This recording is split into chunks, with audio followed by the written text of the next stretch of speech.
Code को लेकर मंत्री जोगाराम पटेल कुछ बोल रहे हैं, सीधे आपको वहीं ले चलते हैं, सुनते हैं उनको। एक समान नागरिक संहिता कानून लागू हो जाएगा। इसके पीछे जैसा मैंने अभी बताया कि आर्टिकल 44 में जो हमारा दायित्व दिया गया, सरकारों का दायित्व दिया गया, उसकी पालना है। और साथ ही साथ ये जो हमारा DPSP है, डायरेक्टरी प्रिंसिपल्स ऑफ लॉ या नीति निर्देशक तत्व, ये संवैधानिक बाध्यता का पालन करना भी सरकारों का दायित्व है। और उसी में पूरे भारत में नागरिकों के लिए एक समान नागरिक संहिता सुनिश्चित करने का प्रयास करने के लिए दायित्व बनाया गया है। इसमें लैंगिक समानता भी है। इसकी जो विशेषताएं रहेगी, एक समान नागरिक कानून होने के साथ ही जेंडर इक्वलिटी का प्रोविजन भी इसमें होगा। इसका मुख्य सुधार अलग अलग जो पर्सनल लॉ है, माता बहनों के लिए, महिलाओं के लिए, और भेदभाव कर पुरुषों के समान। जैसे मैं उदाहरण के लिए दूं, एक कानून में ये कानून है कि पुरुष का हक महिला से डबल होगा। ये मुस्लिम लॉ में लॉ है कि पुरुष का हक महिला से डबल होगा, समान नागरिक, बहन भाई, पति पत्नी, उसमें ये कानून है। तो ऐसे कानून अनेक पर्सनल लॉ है, वो समाप्त हो जाएंगे। और जैसे नए प्रावधान हो जाएगा, विवाह का पंजीकरण करना, तलाक का पंजीकरण करना, बहुविवाह पद्धति है उसको समाप्त करना, उस पर रोक लगाना, लिव इन रिलेशनशिप अनिवार्य रजिस्ट्रेशन कराना, पैतृक संपत्ति में बेटा बेटी का समान अधिकार होना, उत्तराधिकार में समान अधिकार होना, इन सब के लिए हमारी सरकार पूरा प्रयास कर रही है। और इसके लिए राजस्थान सरकार नागरिक संहिता कानून बनाने हेतु एक विशेषज्ञों की कमेटी का गठन किया है। उसमें माननीय न्यायमूर्ति श्रीमती रंजना प्रकाश देसाई सेवानिवृत्त उच्चतम न्यायालय की न्यायाधिपति रही है, वो हमारी इस कमेटी की अध्यक्ष रहेगी। श्री शत्रुघ्न सिंह सेवानिवृत्त IAS है, सीनियर है, मामले एक्सपर्ट है, वो इसके मेंबर है। बसंत सिंह जी चबा अतिरिक्त महाधिवक्ता महोदय है, वो इसके सदस्य है। राम स्वरूप जी अग्रवाल रिटायर्ड सेवानिवृत्त प्राचार्य है, वो इसके सदस्य हैं। और एक ज्योति चौहान इसकी सदस्य है, और अतिरिक्त मुख्य सचिव गृह विभाग का है, वो इसका सेक्रेटरी रहेंगे। ये एक कमेटी है और इस कमेटी का गठन विधिवत पूर्व में ही किया जा चुका है। और उनसे अपेक्षा की गई कि बहुत जल्दी से जल्दी इस कानून पर सभी तरह का मंथन कर ये राजस्थान समान नागरिक संहिता बना करके पेश करें। और हमने ये भी उनसे आग्रह किया है कि इस संबंध में देश के विभिन्न राज्यों में कानून बने हैं, जिसमें उत्तराखंड में सबसे पहला कानून बना और देवभूमि में इस UGC को लागू भी कर दिया गया है। दूसरा मार्च 26 में गुजरात में बना और मई 26 में असम में भी कानून बन गया है।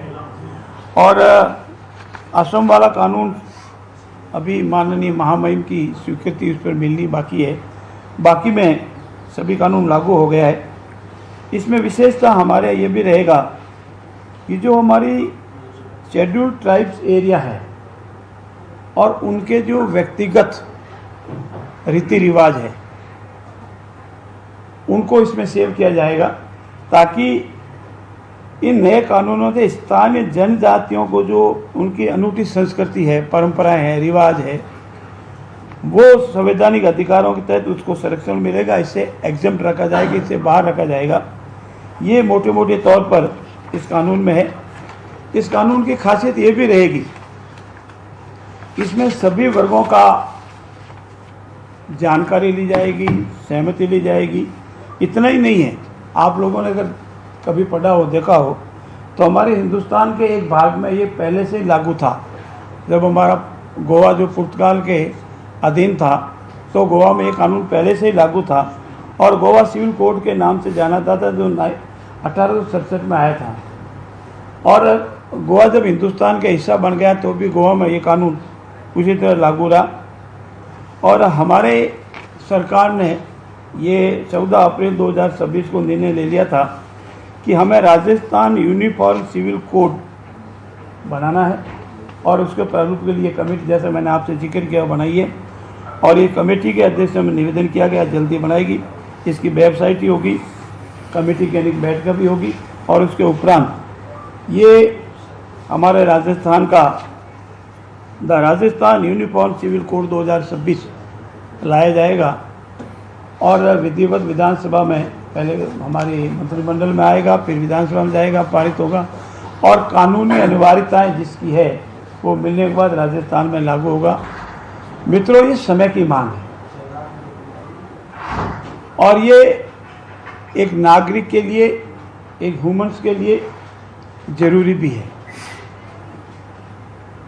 रहा होगा किसी ज़माने में किसी कारणों से अलग अलग कानून होंगे, लेकिन अब समान नागरिक संहिता एक समय और देश की आवश्यकता है। इससे देश में एकरूपता रहती है, भाईचारा रहता है, हर नागरिक अपने आप को एक समान मानता है, देश प्रेम बढ़ता है, इसीलिए ज़रूरी है। और यही हमारे सामने अब मैं आपसे निवेदन करना था। मैं मेरे साथी मंत्रिपरिषद के साथी वरिष्ठ आदरणीय जवाहर जी मैडम साहब से अनुरोध करूँगा, वो भी अपनी बात इस राजस्थान यूनिफॉर्म सिविल कोड के संबंध में आपके समक्ष रखें।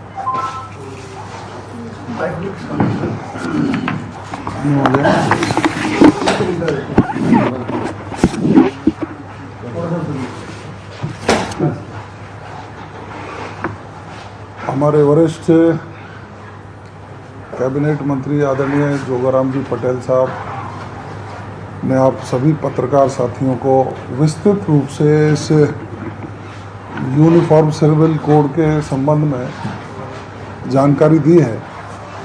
मैं ये समझ सकता हूँ कि भारत में अब विभिन्न राज्यों ने इसको जब लागू किया तो राजस्थान में भी इसको लागू करने की बहुत बड़ी आवश्यकता महसूस हुई।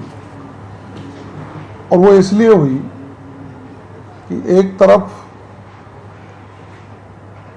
हम लैंगिक समानता की बात करते हैं, महिला अधिकारों की बात करते हैं, और दूसरी तरफ विभिन्न धर्मों में महिलाओं के और पुरुषों के संबंध में अलग अलग तरीके के कानून बनाए हुए हैं, जिससे एक और महिलाओं के अधिकारों का हनन और देश में जो कानून प्रतिपादित हैं उनके संबंध में अलग तरीके की व्यवस्थाएं, तो जगह जगह सामाजिक असंतुलन और प्रश्न खड़े हो रहे थे कि आखिर भारत एक देश है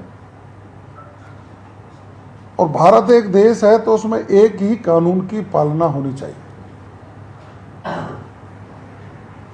अब ये पूर्व की जब सरकारें रही तो किसी ने चिंतन नहीं किया, मनन नहीं किया, लेकिन जब आवश्यकता महसूस हुई और देश में और प्रदेश में राष्ट्रवादी सरकारें, उनको जब मौका मिला तो निश्चित रूप से भारत में जन्म लेने वाला प्रत्येक व्यक्ति हो, महिला हो या पुरुष हो,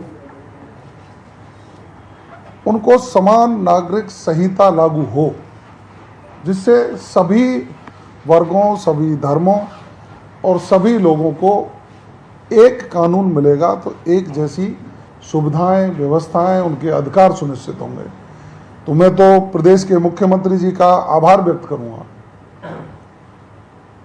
कि उन्होंने ये निर्णय लिया और राजस्थान जैसे प्रदेश में समान नागरिक संहिता यूसीसी राजस्थान के लिए लागू हो, इसके लिए विधेयक बनाने के लिए एक कमेटी का गठन किया है, जिसका उल्लेख माननीय जोगाराम जी पटेल साहब ने आपके सामने किया है। मैं समझ सकता हूं कि ये यूसीसी राजस्थान में लागू होने के बाद एक नई दशा और दिशा प्रदेश को मिलेगी। उस कानून के लागू होने के बाद सभी लोग एक कानून, एक प्रदेश, एक देश के तहत अपनी व्यवस्थाओं को, अपनी कार्यविधियों को और अपने जीवन को सुचारू रूप से संचालित कर पाएंगे। मेरी ओर से पुनः बधाई और शुभकामनाएं माननीय मुख्यमंत्री जी को। ये क्या आगामी सत्र में आ जाएगा? सर ये कमेटी का गठन अप्रैल 2026 में हो चुका है। हम अपेक्षा करेंगे कमेटी के जल्दी से जल्दी वो ये कानून बनाकर लाएं और वो जब भी लाएंगे तभी पेश करने की आवश्यकता होगी। अभी हम इतना जल्दी नहीं कर सकते, उनको कितना समय लगता है। दूसरे कानून का अध्ययन करेंगे, अनेक लोगों से, आप जैसे एक्सपर्ट से सलाह मशविरा करेंगे और सभी को स्वीकार्य हो, सभी के लिए हित साधने वाला हो, सभी का हित सुरक्षित हो, ऐसा बढ़िया कानून राजस्थान में आएगा। ये इसका कोई टाइम बाउंड नहीं।